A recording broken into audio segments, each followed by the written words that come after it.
What's up, guys? You are tuned into the Team Nextup podcast. Be independent. Be next. Y'all tuned into the Team Nextup podcast. This is the Be Next series. We're here with Coach Nada, Darius, and Darius III, along with my co-host here, Chaos. We definitely wanted to come in and have a conversation with you. You know, we had a historic performance that we all witnessed here at the AAU National Championships in Virginia Beach. But we also want to kind of get the backstory, how you all came together. And we'll start here with you, Coach Nada. Can you kind of just explain kind of your background in track and field and, you know, how you kind of got started? Sure. Yes. So first of all, thank you for having us and specifically DB3. And I'm just here to support him. But I started running when I grew up running track. And I ran with the historic Eleanor Roosevelt High School out of Maryland, who still holds I don't know if it's going to be there for much longer, but who still holds the national record for the 4x8 for girls.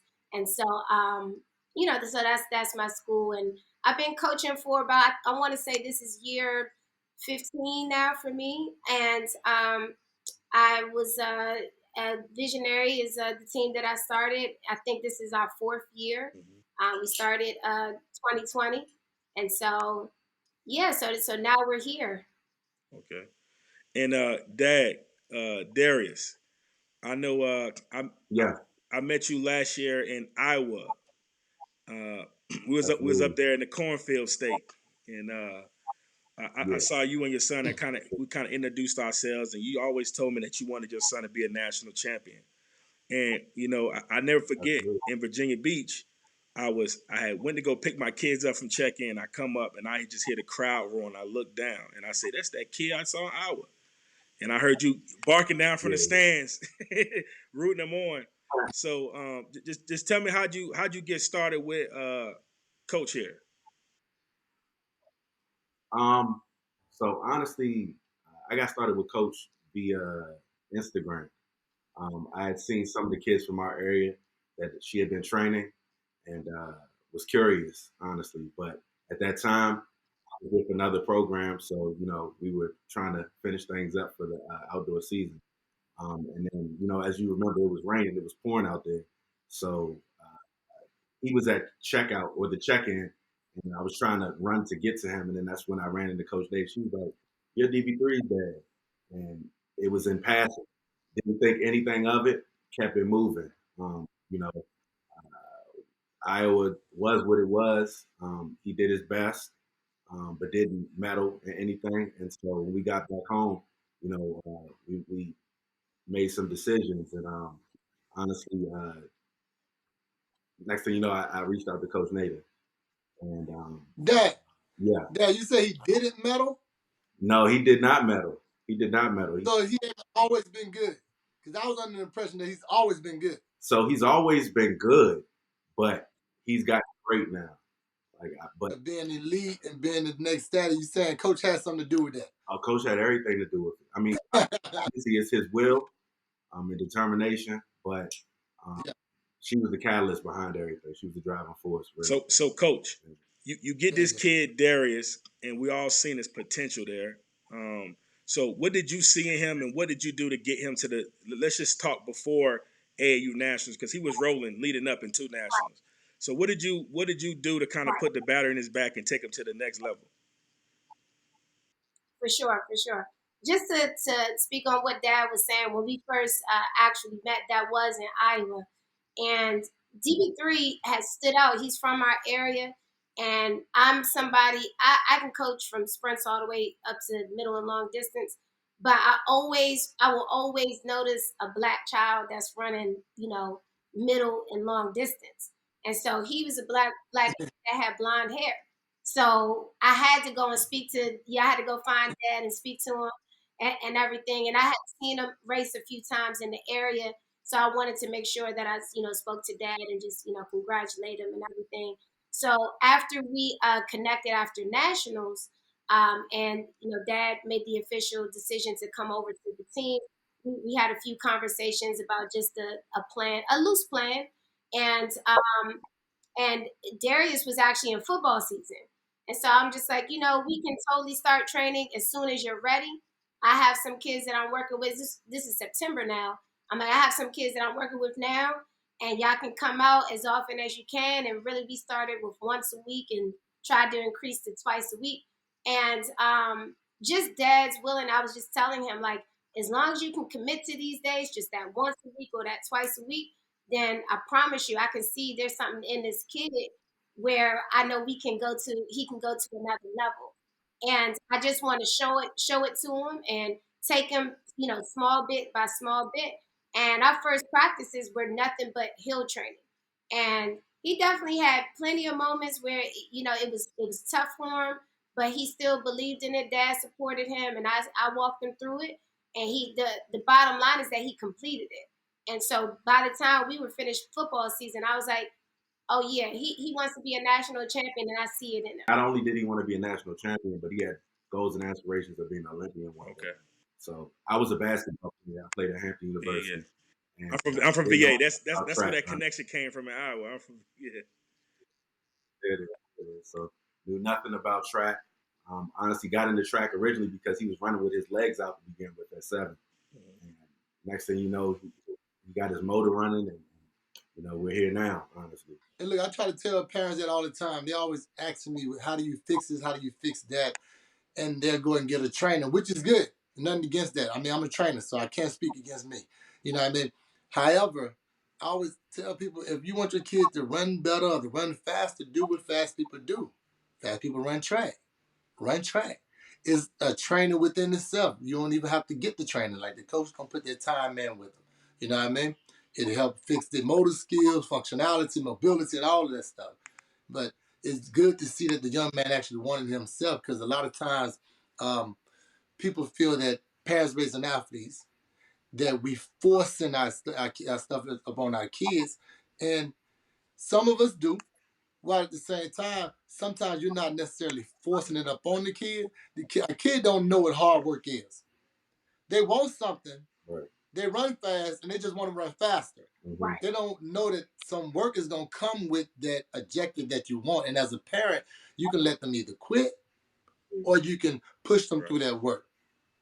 You let them quit, I guarantee, on everything that they do in their life. And this looks like a situation where it's a model that a lot of parents should follow with their coaches. Darius, it looked like you just sat back and allowed coach to coach. And that's what a lot of... It was hard.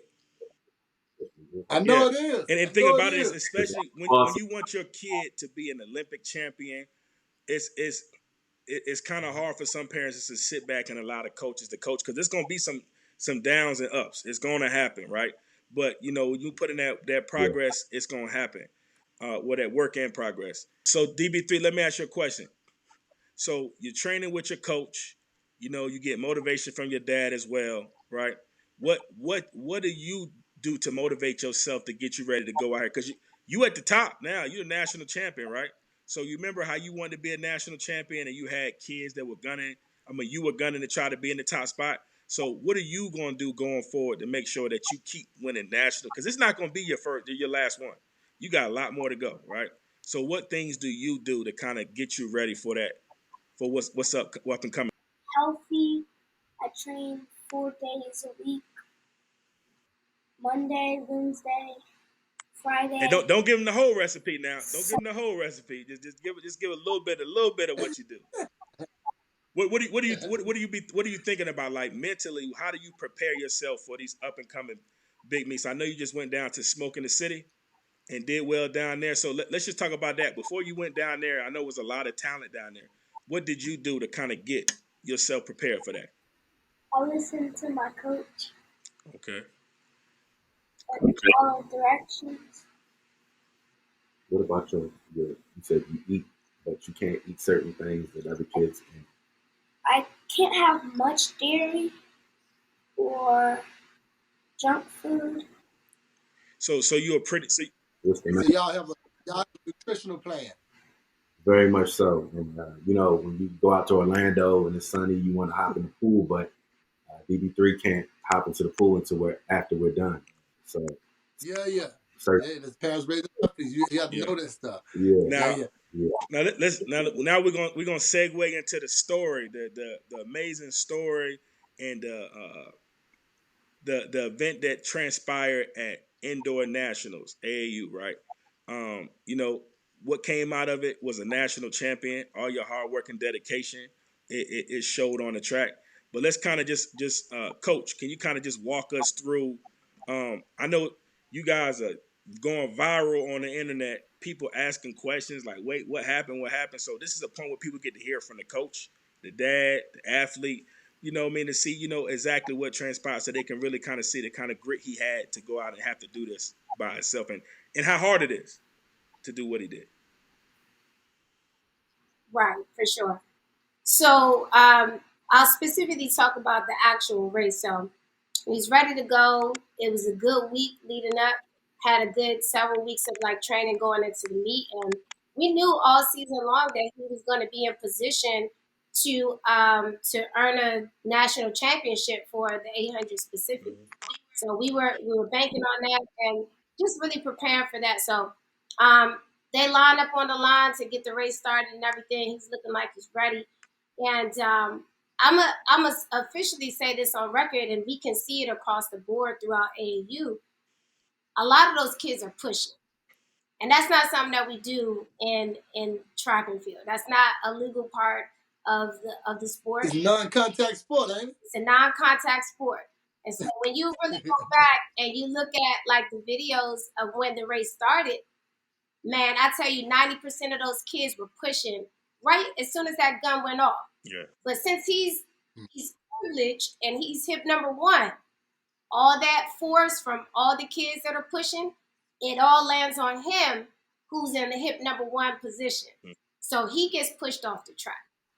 And that happens not just once, but that happens, you know, they bring it back. That happens a second time. And so, yeah, so it happens 2 times right from the line. They ended up disqualifying one of the athletes, the athlete that was standing next to him on the line. And then after a few moments, they decided to bring him back. They gave some more space in between DB3 and the other athletes. So third time was a charm. The gun went off. The race started. It was still some pushing in that third one, As too. the race It was still some pushing in that third one. It was still some pushing on the third one.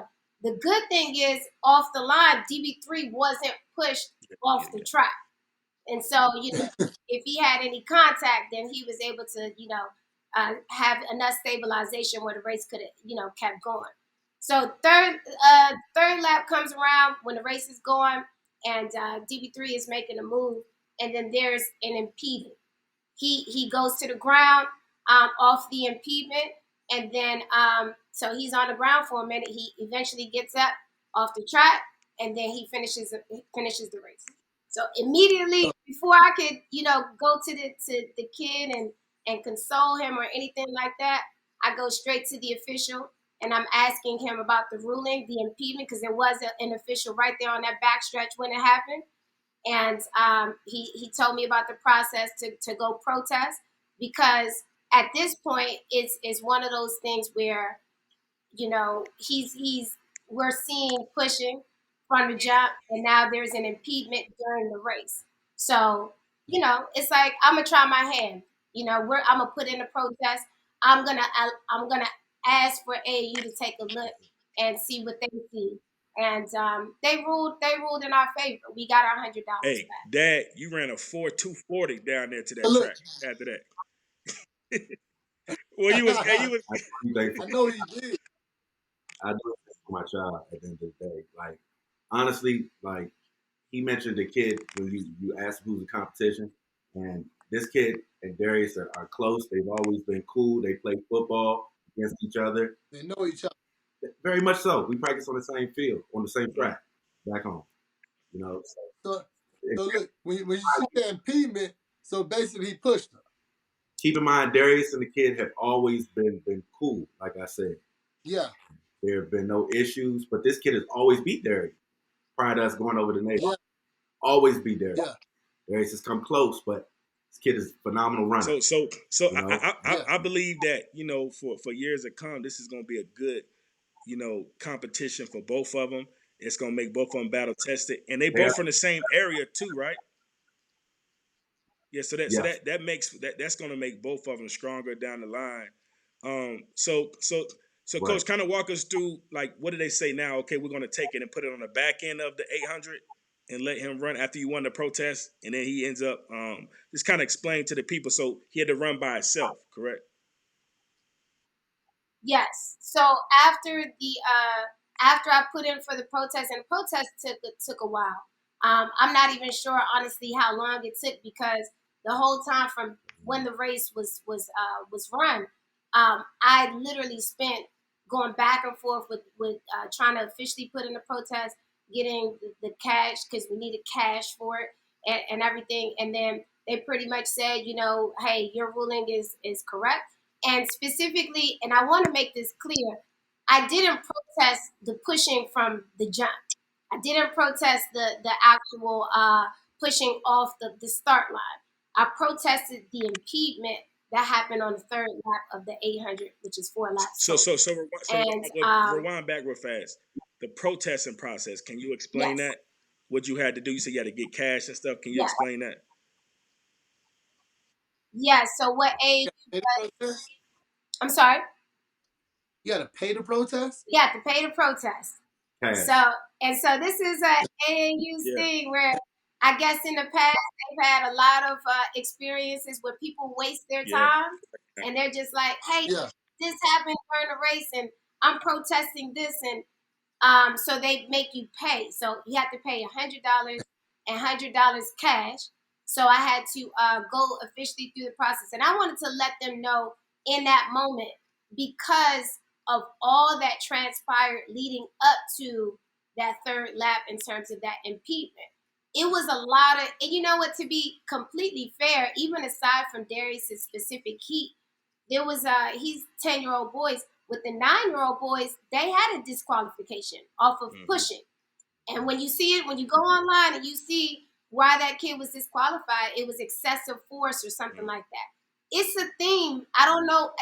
I think it's obvious that these coaches are teaching these children to go out there and push your way through, do whatever you got to do to make your way to the front, do by any means necessary. You got to win. I don't teach my kids that.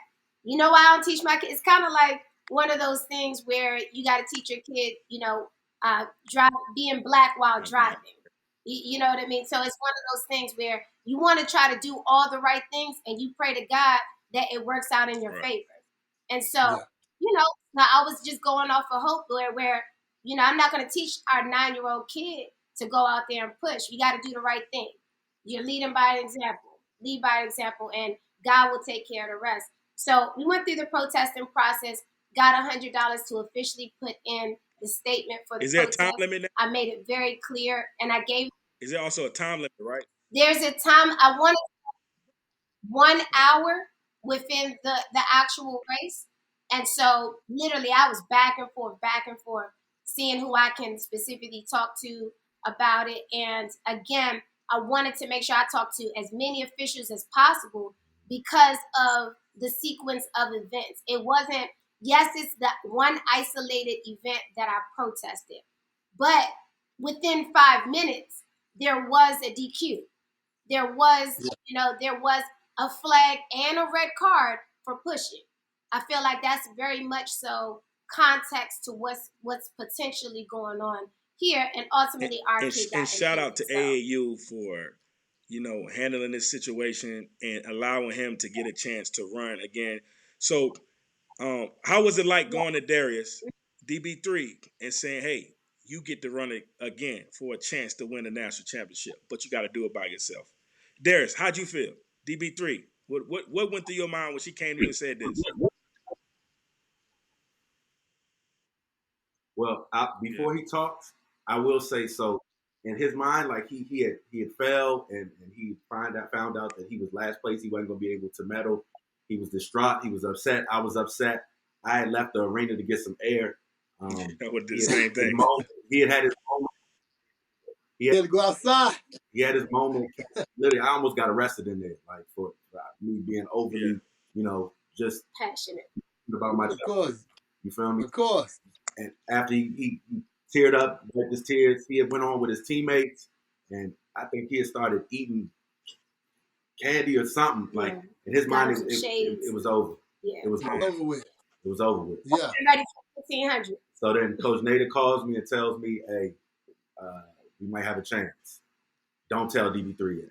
So then I told him, I was like, "Nah, I'm gonna let him know just so he's aware." So what was a candy? What was a candy you ate, man? Because I'm gonna tell my kids they need to eat that before the race. I think it was Starburst.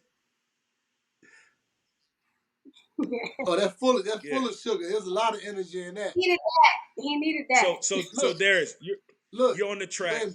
and you could hear a pin drop inside this stadium as you getting ready to run, right? And I'm coming up the steps, and I see you getting ready to run. I said, "Man, what's going on?" I thought that race was over, and everybody said, "Nah, he get a chance to go again," right? And some of my teammates was like, "Ain't that your boy right there?" I said, "Yeah, I know him from Iowa." You see what I'm saying? Like he get okay, because you were standing right in front of us. So DB3, tell me, the crowd went wild, right? I've never seen nothing like this before. No youth sports event. I've never seen it, right? So how'd you feel when you heard everybody cheering for you? It had to be some type of energy that came through your body like Sonic or something. Everyone was counting on me, so to get my get back and be a national champion. So Dad, let me can we kind of just describe to the people the ones that what kind of noise was that you was is that your chant to push him? What was I done heard move, I done heard all that, but that what you was doing from the top, man, every time you was chanting, it was get him to go even faster. So I'm actually a member of Omega Psi Phi fraternity. Okay. So I'm so me barking is the only thing that I know that it could be as loud. If I'm barking, he's gonna hear me. He's gonna go with me, and that's his way of me saying like, "Hey, go, push it." You feel me? So DB3, so DB3, you heard this barking all the way around, all the what 4 laps? No, it was on the 3rd and 4th. Okay, so that. But yeah, so right? going down the stretch, did you know what time you had to beat to be a national champion? I had to beat 2:33, and that was my personal record. My personal record was 2:33.75. Right. And I think what the first place ran was 2:33.34. Yeah. So I knew that I would have to really push to beat the record. All right, so coming through the finish line, do you remember what you did? Because you looked at one person. Do you remember what you did? It's a picture of it. It's a picture of it, right? What you do?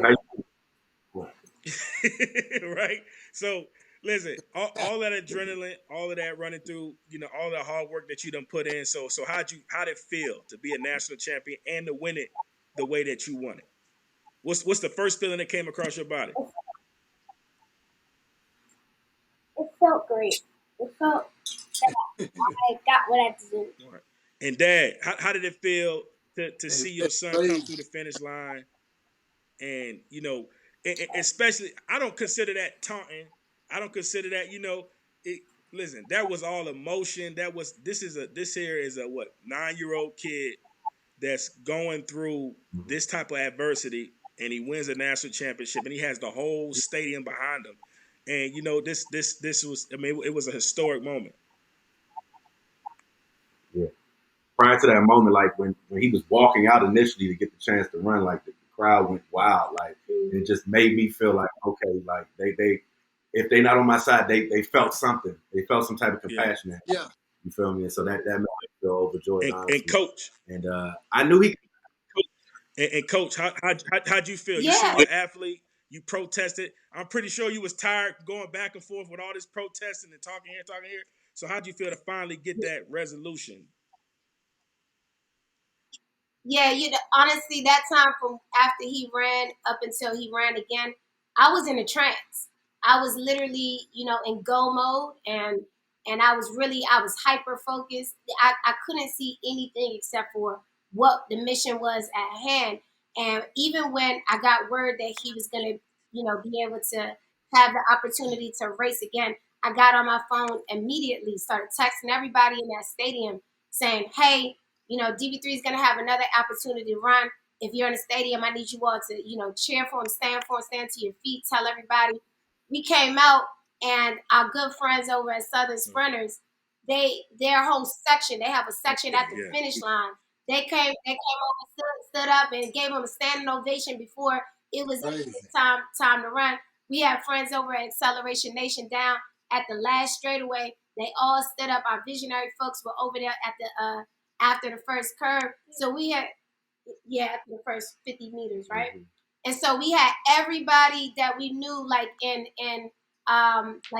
large groups, trying to be out there to support him, because we all saw it. And not only did we all see it, everybody knows how hard this kid has worked. This is not just in meets and winning invitational after invitational.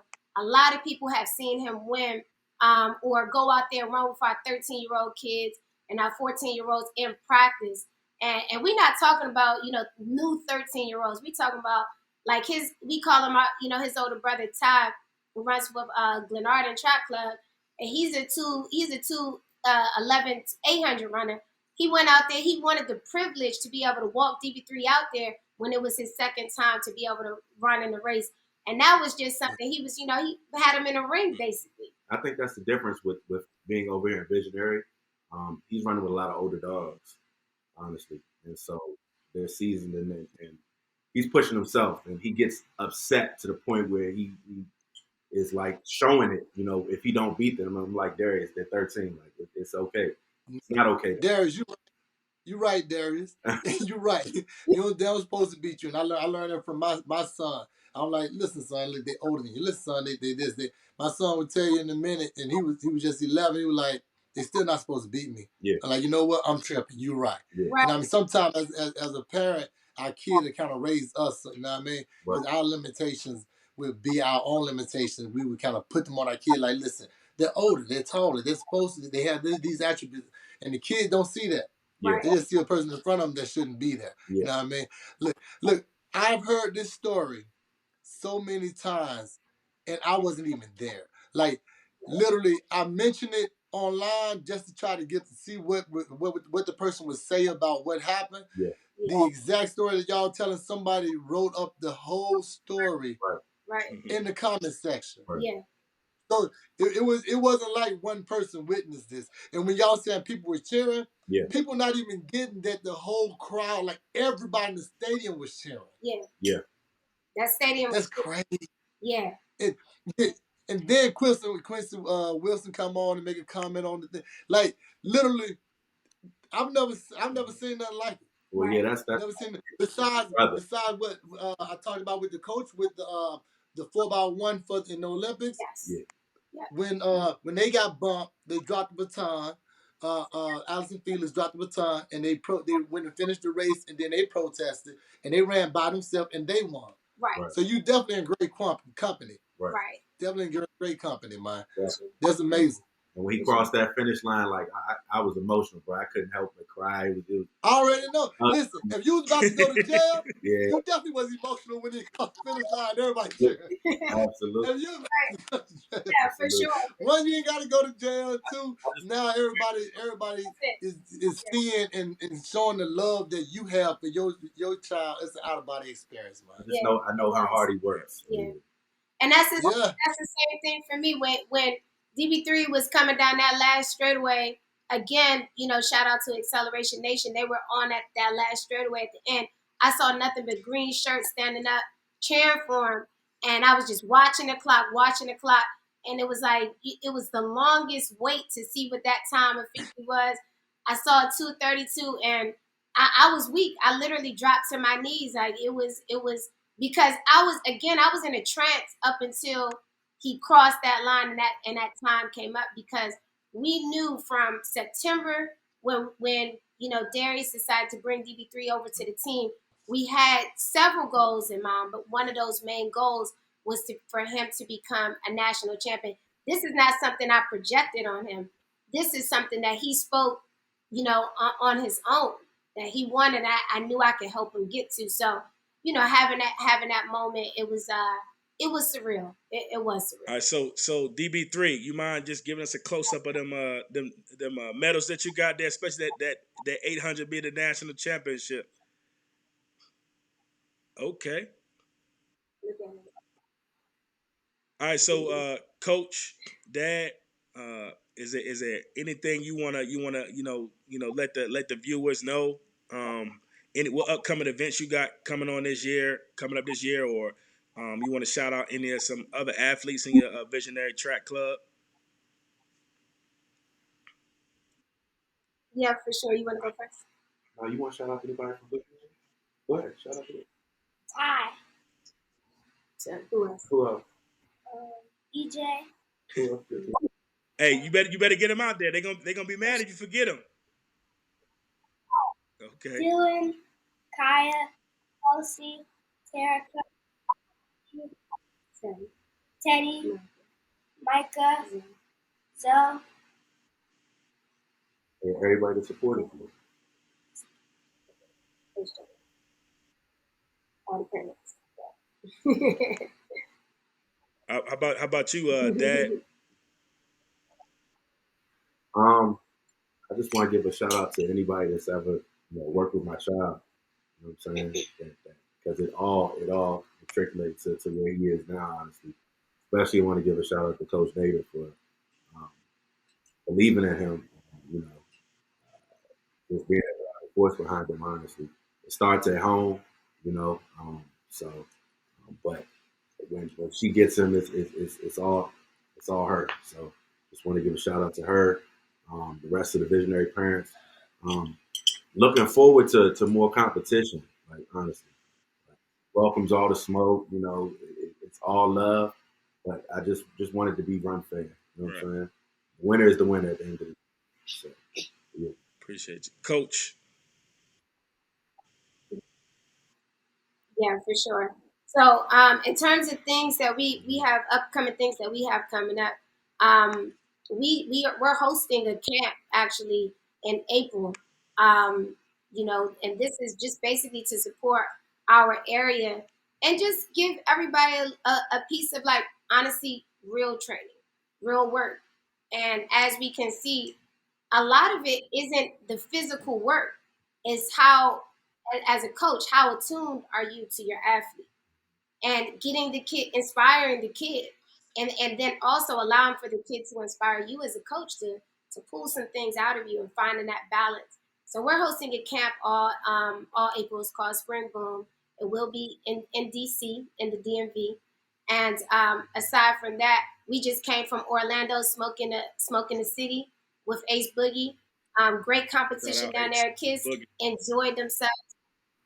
Yeah, Ace Boogie. So he did a great job this year yet again, and really just exposing the kids the opportunity to have these business trips. You work hard and then you play hard after. Business trip. Business trips. And we are going to go the AAU route this year. And we're looking forward to going down to North Carolina on the East Coast. That's, y'all neck of the woods. So, yeah. For sure. And so we're preparing for that. And we are definitely training well, training hard, and letting God lead us. But this ain't going to be the last national championship. We definitely have that on the mind. And DB3 will tell us, my name is DB3. I'm 9 years old. My vision is to be an Olympian. So as many national championships as we get until, God is putting them in a position to make the Olympic team. Well, I thank you all for giving us the opportunity to be able to sit down with y'all.